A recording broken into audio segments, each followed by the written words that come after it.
বিসমিল্লাহির রহমানির রহিম। আসসালামু আলাইকুম। কেমন আছেন সবাই? আশা করছি সবাই ভালো আছেন। স্বাগতম আমার রান্নাঘরে। আজ আমি তৈরি করে দেখাবো সুজির আর ডিম দিয়ে একটি খুব সহজ একটি পিঠা, যেটা খুব সহজেই চাইলে 5 মিনিটে তৈরি করা যায়। ওরকম একটা পিঠা তৈরি করব। সুজির পিঠা তৈরি করতে আমি এখানে নিয়েছি 2টা ডিম, এখানে কিছু কিশমিশ, লবণ, এখানে নিয়েছি চিনি আর সুজি। এখন আমি কাজ শুরু করি। আগে আমি ডিমটাকে ভালো করে ফেটে নেই।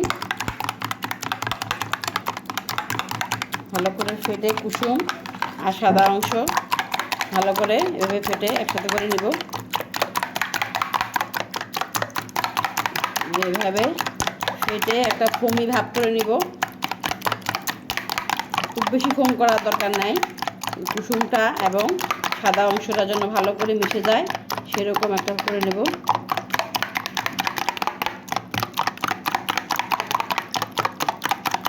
মিশে গেছে। আমি এখন আস্তে আস্তে চিনি দিব, আস্তে আস্তে দিব। চিনি দিব আর মিক্স করব। পিঠাটা কেকের মতো হবে। বাইরেরটা হবে একটু ভিতরটা হবে, বাইরেটা একটু শক্ত এবং ভিতরটা হবে একদম কেকের মতো নরম। ডিমের এটা কেক পিঠাও বলা যায়। আবার চিনি দিব। মিষ্টি আপনারা আপনাদের পছন্দ মতো দিবেন। আমি মিডিয়াম মিষ্টি দিয়ে পিঠাটা তৈরি করছি।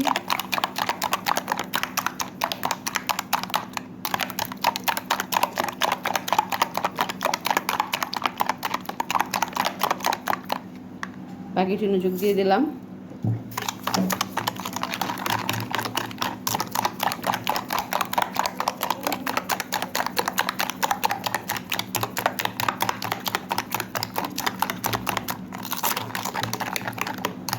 এই তো মিক্সড হয়ে গেছে আমার ডিম এবং চিনিটা ভালো করে মিক্সড হয়ে গেছে।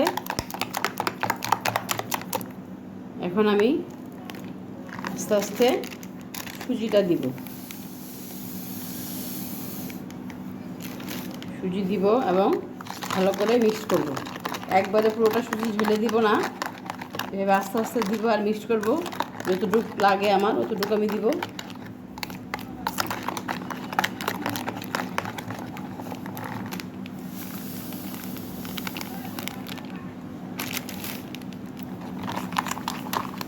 বেশি সুজি দেওয়া যাবে না, একটু ভিজা ভিজা রাখতে হবে, কারণ এটা ভিজে ফুলে উঠবে তখন শক্ত হয়ে যাবে।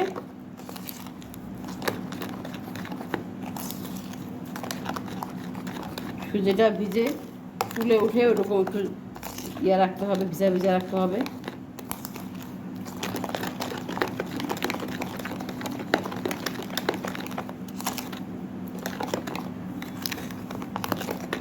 আর একটু লাগবে।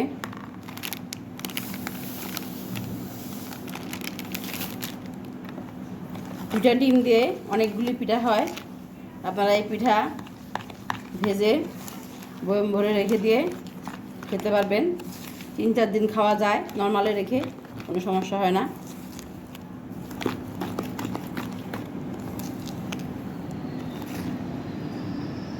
এরকম হবে। আমি আর সুজি দিব না।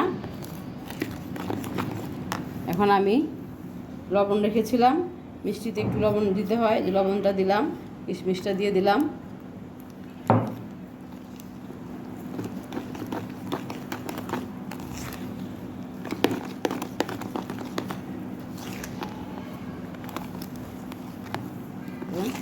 এটাকে ভালো করে মিক্সড করে এখন আমি আধা ঘন্টা এটাকে ঢেকে রেস্টে রাখবো।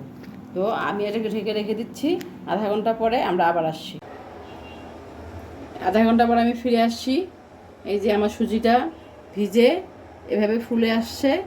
এখন আমি পিঠাগুলি ভাজবো। যে আমি কিশমিশ দিয়েছিলাম, একটা করে কিশমিশ ভিতরে নিব আর এইভাবে তেলের মধ্যে পিঠাটা ছাড়বো। এখন এটা সম্পূর্ণ কাজটাই করতে হবে হাত দিয়ে। যেটা আস্তে আস্তে ফুলে উঠেছে। একটা করে কিশমিশ ভিতরে দিলাম। আমি একটা করে পিঠা দিয়ে দিচ্ছি।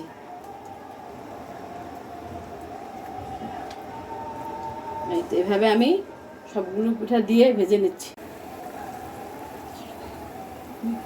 এই যে তৈরি হয়ে গেল আমার পিঠাগুলো। দেখুন কি সুন্দর সবগুলো পিঠা ফুলে উঠেছে, সুন্দর একটা কালার আসছে। এখন আমি পিঠাগুলোকে তুলে ফেলবো, আর লাল করব না, এরকম একটা কালার আসবে। বেশি কালার আসলে পরে নামানোর পরে কালো কালো দেখা যাবে। এই যে এরকম একটা কালার আসলে আমি নামিয়ে ফেলবো। সবগুলো পিঠা আমি তুলে নিচ্ছি। এই তৈরি হয়ে গেল আমার ডিম সুজির মজাদার কেক পিঠা। খুব অল্প সময়ে এটা তৈরি করা যায়। আপনার ঘরে মেহমান আসলে আপনি খুব ঝটপট তৈরি করে দিতে পারবেন পিঠাটা।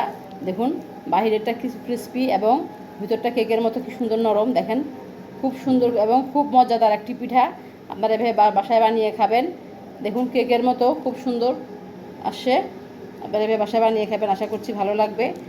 আর ভালো লাগলে আমার পাশে থাকবেন, আমাকে লাইক শেয়ার এবং ফলো দিবেন। আজকের মতো এখানে, আল্লাহ হাফেজ।